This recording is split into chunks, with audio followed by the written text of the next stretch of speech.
Адаа төслийн малчдын байгууллагын дэмжих хөтөлбөрөөс санхүүжилт хүсэх хүрээллийг хэрхэн бөглөх вэ?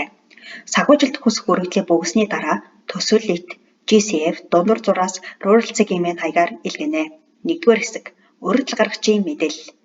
Төсөл хэрэгжих байршил. Төсөл хэрэгжих байршлыг сонгохдоо аймаг сумын нэрийг жагсаасан үстэгтээс сонгож тэмдэглэнэ. Ингэхдээ аймаг сумын нэрийг давхардуулж тэмдэглэхгүй байхыг анхаарна уу? 2. Төсөл ирүүлсэн байгууллагын нэр. Энэхүү хэсэг дээр ямар нэртэй малчдын байгууллага, бүлэг, хоршоо, нөхөрлөл гэдгийг тодорхой бичиж өгнө. Холбоо барих хүн. Тухайн малчдын байгууллагыг төлөөлж ажиллах хүний овог нэр, албан тушаал, хаяг, утас, имэйлийг бичнэ. 3. Төсөл хэрэгжүүлэгч байгууллага нь хуулийн бүртгэлтэй хэсэг талаар дэлгэрэнгүй мэдээлэл. Энэ хэсэг дээр тухайн малчдын байгууллага нь хизээ байгуулагдсан, хэдий улсын бүртгэлд бүртгэгдсэн, мөн улсын бүртгэлийн дугаарыг нь бичиж өгөх шаардлагатай. 4. Өргөдөл ирүүлсэн байгууллагын талаарх товч мэдээлэл. Энэ хэсэг дээр байгууллагын гишүүнчлэл, үйл ажиллагаанд хамруулах мал цөөтэй, байгалийн гамшиг, уур амьсгалын өөрчлөлт өртөх эрсдэлтэй, 2-5 малчин өрх, тэдний дэлгэрэнгүй мэдээлэл, эмэгтэйчүүдийн эзлэх хувь хэмжээ, өрх толгойсон малчийн талаарх мэдээллийг оруулна. 5. Хөтөлбөрт хамрагдан хэрэгжүүлэх үйл ажиллагааны үндсэн чиглэл.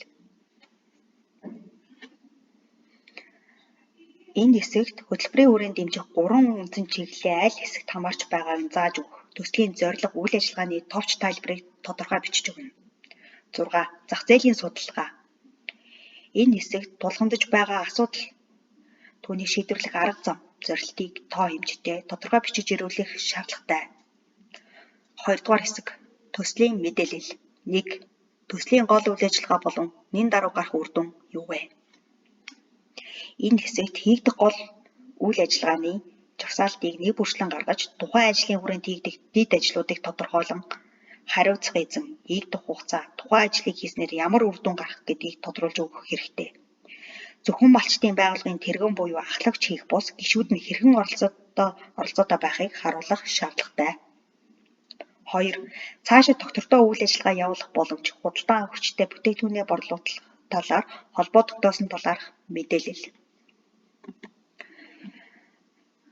Энэхүү хэсэгт худалдан авагч тал, үйлдвэрлэгчтэй холбоо тогтоосон байдал, хизээ хаана бүтээгдэхүүнээ нийлүүлэх талаар ярилцсан, үн хөлсөө яаж тохирсон болон төслийн санхүүжилт дуусны дараа үйл ажиллагаагаа өөрийн их усрээр үргэлжлүүлэн явуулж чадах хэсэг талаарх үндслэлээ тайлбарлаж өгнө.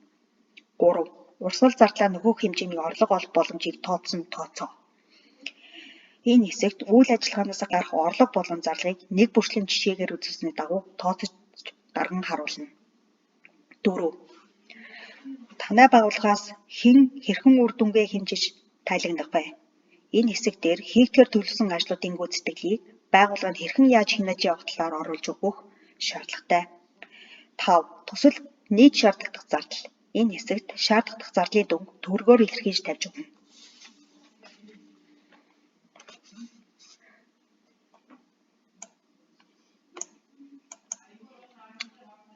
Хэрэгжих төслийн зардлын задрагаанд зардлын төрөл. Адаа төслөөс оруулах санхүүжилт, төсөл хэрэгжүүлэгчийн оруулах өөрийн хувь оролцоо, хэлбэр, дүн, нийт дүнг тодорхой харуулах хэрэгтэй. Төсөл хэрэгжиж эхлэх болон дуусах өдрүүдийн урьдчилсан төсөөлөл. Энэ хэсэгт өгөгдсөн форматын дагуу төсөл эхлэх, дуусах, он сар өдрийг оруулж өгнө. Төслийг бичсэн хүний овог нэр, албан тушаал, имэйл хаяг, утасны дугаар, огноог бичнэ. Хавсралдаад адаа төслөө санхүүжүүлэхийг зөвшөөрөхгүй зарлуудын нэр төрлийг оруулж өгсөн болно. Үүнд төслийн үйл ажиллагаатай холбоогүй зарлууд, тухайлбал малчдын хүүхдийн сургалтын төлбөр, санхүүжилтийн гэрээ байгуулахаас өмнө болон гэрээ дуусны дараа гарах зарлууд, малчдын цалин, бэлэг дурсгалын зүйлс, тансаг зэрэглэлийн эд зүйлс, тухайлбал Тамдын баяр дээр тэмдэглэх зэрэг зарлалыг адаа төслөө санхүүжүүлэхийг зөвшөөрөхгүй.